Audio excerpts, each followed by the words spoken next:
ว้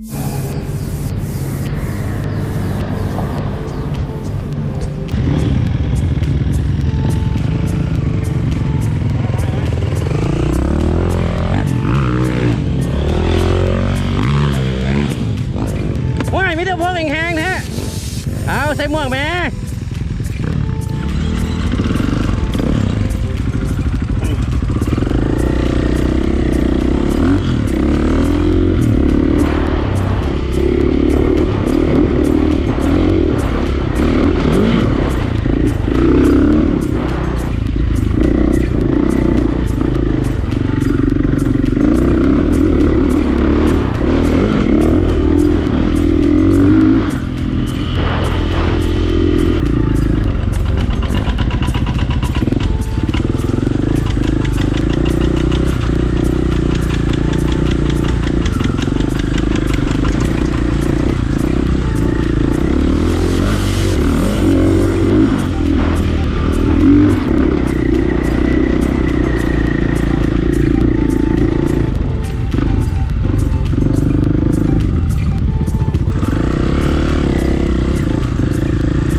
เลยวะ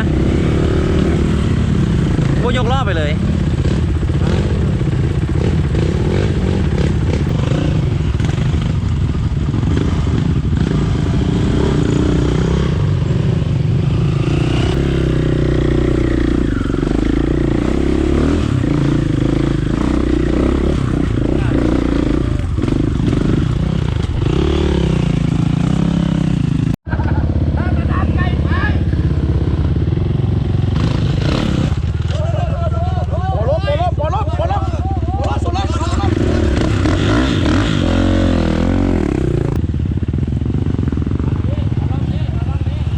เอาลบพ่ออ่อนๆมาเบอร์นี้ เฮ้ยผมเป็นขี่ไว้ เบอร์นี้แม่เปลืองคาดผมเป็นยางจัดเลยเปลืองคาดถึงแล้วนะโหลดบ่ได้โหลดมันบ่ได้ ใจได้ ถ้าโหลดมันได้นะไปแล้วเดือง เฮ้ยยุดให้เขาดึงรอบหน่อยจังจัด พอเราเฮ็ดถึงแล้วได้มันกินนี่นะแล้วนิ้วดึงให้มันมาได้เลยนะอันนี้มันค้ำอันนี้ เราจะซีดในแห้งนะ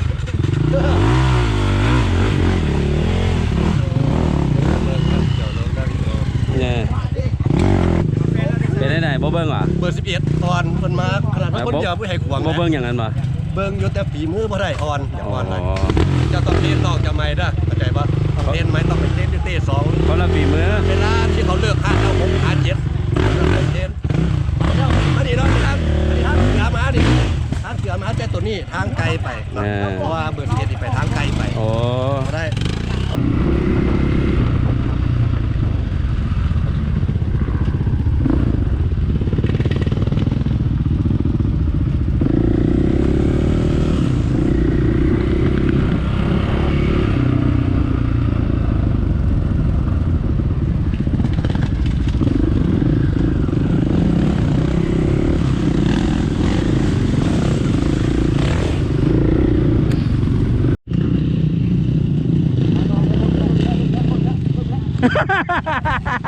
วู้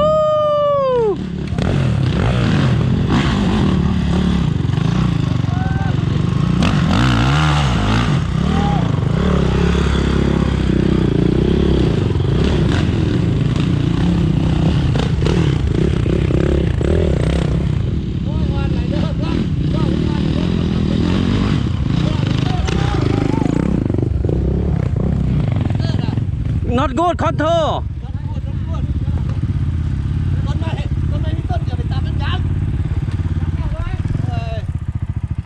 มีอย่างน้องชายเขาบ่อายบ่ขี่ว่าคือว่าคนเดียวจอดอยู่นั่น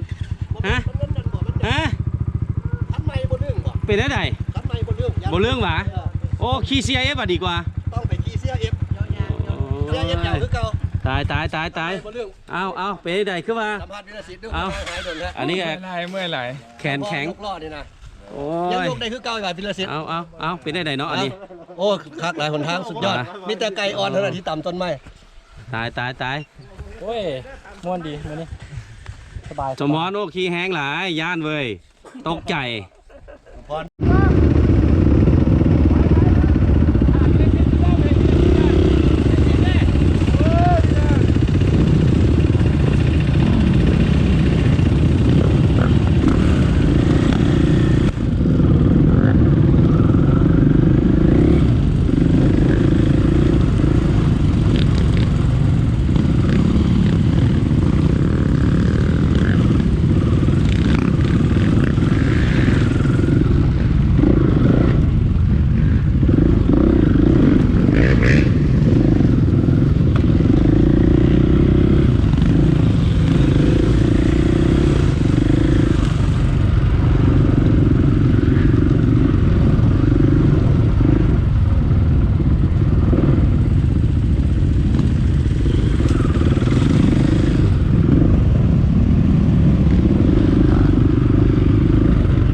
พายเอาคอนไม้มาตันดิ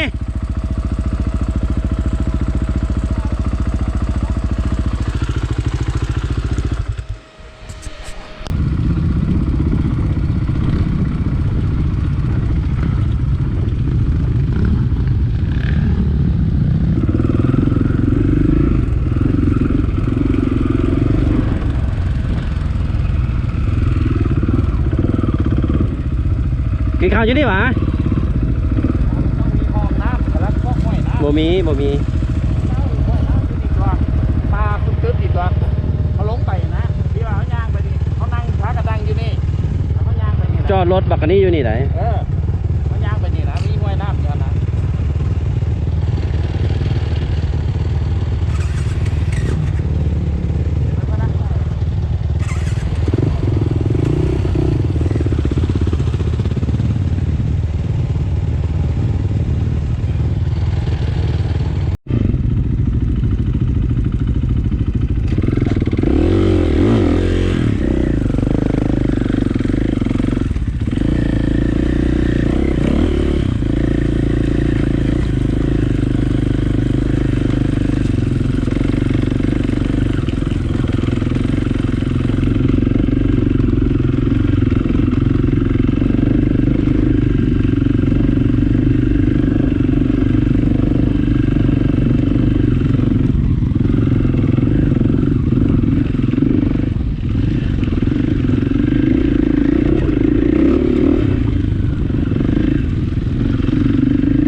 บ่ยากนะสมพรบ่ยากสมพร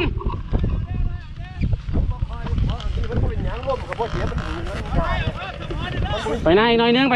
มันสิบุยบอลอยู่แล้วรถนี่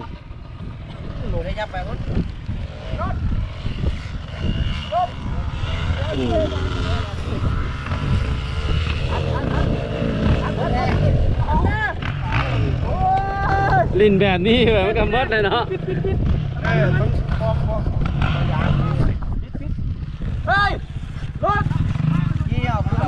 สมพรมาแม่สมพร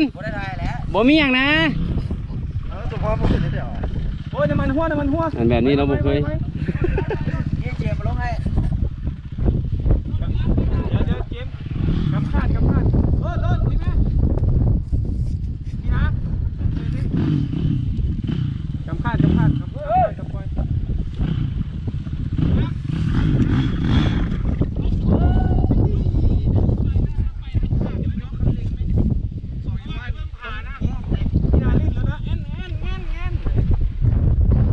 ไปมัด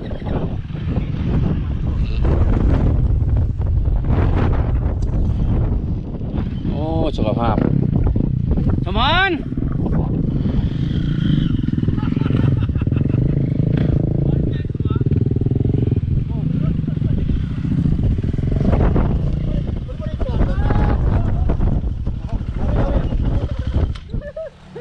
ลงไปวะ โอ้ยแหกโอน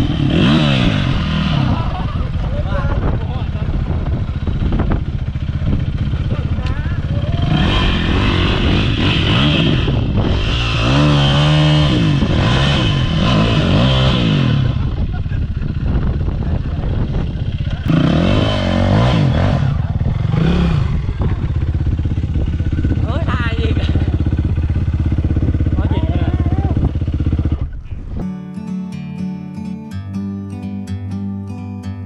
Like a bird on a tree,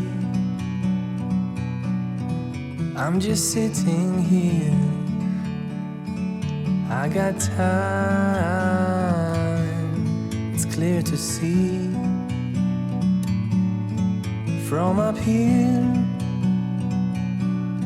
the world seems small.